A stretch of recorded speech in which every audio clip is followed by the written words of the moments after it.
सबसे पहले तो उसे हल्ला करना चाहिए कि के साथ छेड़खानी अगर किया जाता है कहीं तो उसको इंसाफ मिलते मिलते बहुत लंबा समय हो जाए। देखा अक्सर यही गया है कि डीजीपी साहब भी उतना नहीं इस चीज़ को गंभीरता से नहीं लेते हैं, समाज के लोग भी गंभीरता से नहीं लेते हैं, थाना भी जो विंग बनी हुई है महिलाओं का वो भी गंभीरता से नहीं लेती हैं। छेड़खानी अगर हो जाती है वो चुपचाप घर भी चली जाती हैं, नहीं बताती। लेकिन उनको सबसे पहला काम है कि आसपास के लोगों को बताना, आप जहाँ पर हुआ जिस जगह पर होता है वहीं के लोगों को बताना। छेड़खानी करने वाले हैं उनको सह मिल जाता है कि अरे लड़कियां तो कुछ बोलती नहीं, कहीं शिकायत नहीं होती है, कहीं घटना दर्ज नहीं होती है।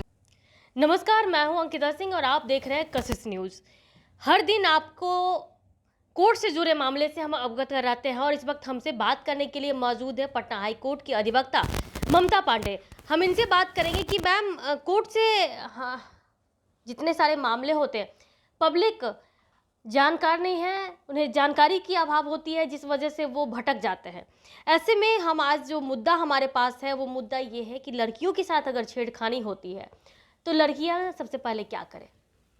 किसी भी लड़कियों के साथ जहाँ पे छेड़खानी होती है, जिस स्थान पे छेड़खानी होती है, जिस जगह पे छेड़खानी होती है, वहाँ पर बहुत सारे लोग रहते हैं। सबसे पहले तो उसे हल्ला करना चाहिए और लोगों वहाँ उनके जो आसपास के लोग हैं, चाहे वह स्त्री में हो चाहे वह पुरुष में हो, सभी लोग गलत नहीं होते हैं, चाहे वह पुरुष वर्ग हो चाहे स्त्री वर्ग हो। तो सबसे पहले वहाँ बताना चाहिए कि फला आदमी ने हमारे साथ छेड़खानी इस तरह से की, वहाँ पर उसे बताना चाहिए। वहाँ पर अगर उसे सॉल्यूशन मिल जाता है तब तो ठीक है, नहीं सॉल्यूशन मिलता है तो वहाँ के 3-4 लोग के साथ मिलकर अगर वो पूछे कि कोई हमारे साथ थाना जा सकते हैं तो महिला थाना जाएँ।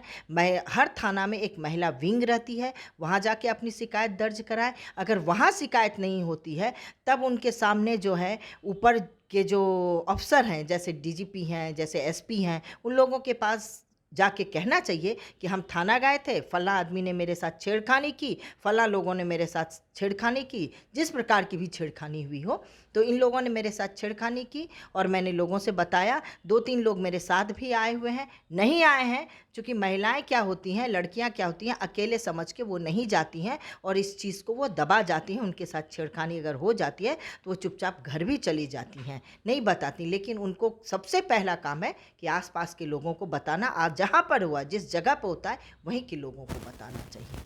मैम जिस तरह से बहुत सारी ऐसी लड़कियां हैं जिनके साथ छेड़खानी भी होती है तो वो बताना नहीं चाहते हैं, तो क्या थाना जाना चाहिए या फिर उन्हें चुप रह जाना चाहिए।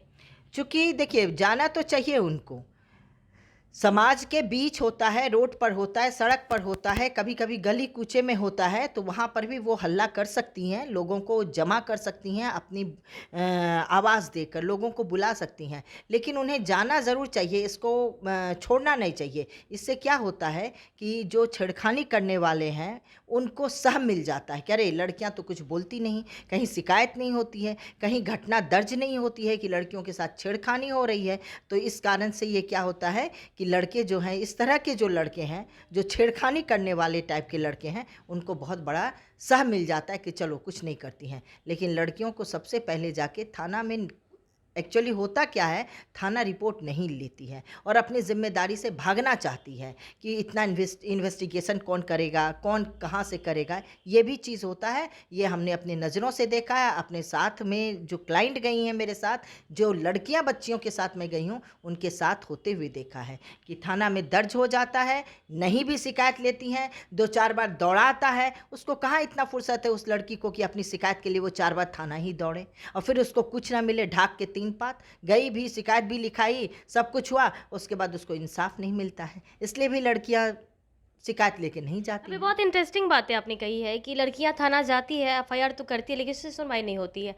तो मैम इस स्थिति में चूंकि सुनवाई जब नहीं हो, थाना कार्रवाई नहीं करे, तो ऐसी स्थितियों में क्या करनी चाहिए। ऐसी स्थितियों में उसको एसपी के पास जाना चाहिए, ऊंचे अफसर के पास जाना चाहिए, डीजीपी के पास जाना चाहिए। लेकिन देखा अक्सर यही गया है कि डीजीपी साहब भी उतना नहीं इस चीज़ को गंभीरता से नहीं लेते हैं, समाज के लोग भी गंभीरता से नहीं लेते हैं, थाना भी जो विंग बनी हुई है महिलाओं का वो भी गंभीरता से नहीं लेती हैं। चूँकि पढ़ने वाली बच्चियाँ रहती हैं, वर्क करने वाली बच्चियाँ रहती हैं, काम करने, उनको इतना फुर्सत कहाँ है कि 4 बार वो इस छेड़खानी का शिकायत लेके थाने में जाए, 4 बार वो सबके सामने जाए। इसलिए भी वो चुपचाप घर में बैठ जाती हैं या चुपचाप अपने रास्ता बदल देती हैं।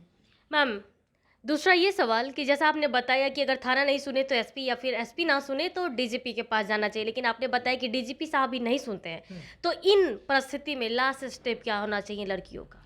देखिए, अगर उसमें हिम्मत है उस लड़की में लड़ने की, तब तो कोर्ट बैठ अंतिम प्रक्रिया है कोर्ट।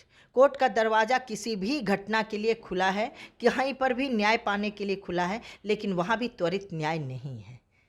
न्याय का इन्वेस्टिगेशन होते न्याय काफ़ी लंबा हो जाता है। लोग घटना को भूल जाते हैं, समय भूल जाते हैं, तारीख भूल जाते हैं, और उसके बाद उसमें अगर सही नहीं बताया तो आप केस भी हार जाते हैं और उल्टे आपके ऊपर केस हो जाता है। बहुत सारी खामियां हैं। एक लड़की के साथ छेड़खानी अगर किया जाता है कहीं, तो उसको इंसाफ मिलते मिलते बहुत लंबा समय हो जाता है। वो जाए तो कहाँ जाए, बस प्लेटफॉर्म तो यही है जाने का। तो देखा आपने कि जिस तरह से हमारे पास हाई कोर्ट की अधिवक्ता ममता पांडे ने साफ तौर पे कह दिया है कि अगर किसी महिला की किसी लड़कियों के साथ अगर छेड़खानी होती है तो उसे अवेयर होकर थाना जाना चाहिए। अगर थाना नहीं सुने तो उन्हें एसपी के पास जाना चाहिए। अगर वहाँ भी सुनवाई नहीं होती है तो डीजीपी के पास। लेकिन अगर अगर यहाँ तक भी आपके लिए कोई सुनवाई नहीं होती है तो आप कोर्ट जा सकते हैं। कोर्ट में न्यायालय के शरण में जाने के बाद आप देर हो या सवेर लेकिन न्याय जरूर मिलेगा। तो इसी तरह इंटरेस्टिंग खबरों से जुड़ने के लिए आप हमारे साथ बने रहें और अगले एपिसोड में हम फिर से इससे भी इंटरेस्टिंग स्टोरी लेकर आपके पास आएंगे कोर्ट से जुड़े मामले को लेकर। तब तक दीजिए इजाज़त। धन्यवाद।